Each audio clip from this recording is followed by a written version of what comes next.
श्री मूलराम सुप्रभातम। श्री गुरुभ्यो नमः। हरि ओम। पद्माकराम्बुरुहलालितपादपद्मं पद्मासनार्चितमहामहिमाम्बुराशीं श्रुत्यादिसिद्धसुखतीर्थमुनैः प्रसन्नम् श्रीमूलराम भगवंस्तव सुप्रभातम्। आनन्दतीर्थ जयतीर्थ सदन्वयस्थैः शश्वस्तदैव निखिलैर्मुनिसार्वभौमैः हंसोत्तराधिमठवैर्विनुतार्चिताङ्घ्रीं श्रीमूलराम भगवंस्तव सुप्रभातम्। सल्लक्षणैर्विलसिताङ्गवशिष्टगीते रामायणे निगदितैर्निखिलैर्मनोज्ञैः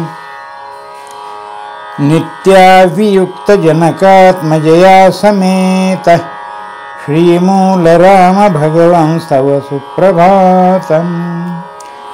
भक्तिप्रपत्तिमुखहंसगुणैकतुष्टम् भूमिं विदार्य पुरतस्थितदिव्यमूर्ते विद्यानिधे प्रवरताम् उदघोषयस्त्वं श्रीमूलराम भगवंस्तव सुप्रभातम्। सीतासमेत रघुनन्दन भक्तवश्य दूरान्निरस्त रघुनन्दन भिक्षुयज्ञ आद्योत्तरादिमठयत्यधिपैकपूज्य श्रीमूलराम भगवंस्तव सुप्रभातम्। अन्यान् महाकपटतो प्रहृतैः प्रसक्तान् आरान्यरस्य विदधन्नितरं निराशान् मूलोत्तरादिमहितोर्मठैकवासीन् श्रीमूलराम भगवंस्तव सुप्रभातम्। विद्यानिधि प्रगुणधन्ययतीश्वराणाम् अस्ताब्जजातगुरुराड्रघुनाथतीर्थैः भोगापवर्गमपहाय कृतैकपूज्य श्रीमूलराम भगवंस्तव सुप्रभातम्।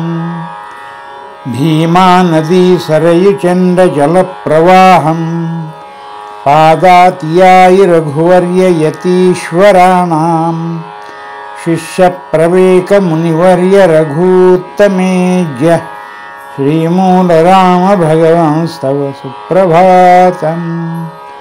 सत्यप्रियानवरतं प्रियसत्यवादीन् तातं च सत्यवचनं व्यतनोर्वनं यात् सत्यादिशब्दमुनिवर्य महालिपूज्य श्रीमूलराम भगवंस्तव सुप्रभातम्। आन्यायशास्त्रनिवहेषु नदीष्णनाथैः सध्यानतीर्थमुनिवर्य महानुभावैः नौनीशशैलिधृतपत्तलवद्भिरर्ज्यं श्रीमूलराम भगवंस्तव सुप्रभातम्। सम्प्रत्यपि प्रतिदिनं प्रतपः प्रमोदैः सत्यप्रमोदमुनिभिर्विदुषान्वरैण्यं सन्नम्यमानचरणं सुभृशं प्रसन्नं श्रीमूलराम भगवंस्तव सुप्रभातम्। त्वत्सन्निधानमहिमातिशयात् प्रकृष्टं विद्यातपो विरतिशिष्य विभूतिभव्य लोकोत्तरो जयति सन्मठ उत्तरादीं श्रीमूलराम भगवंस्तव सुप्रभातम्।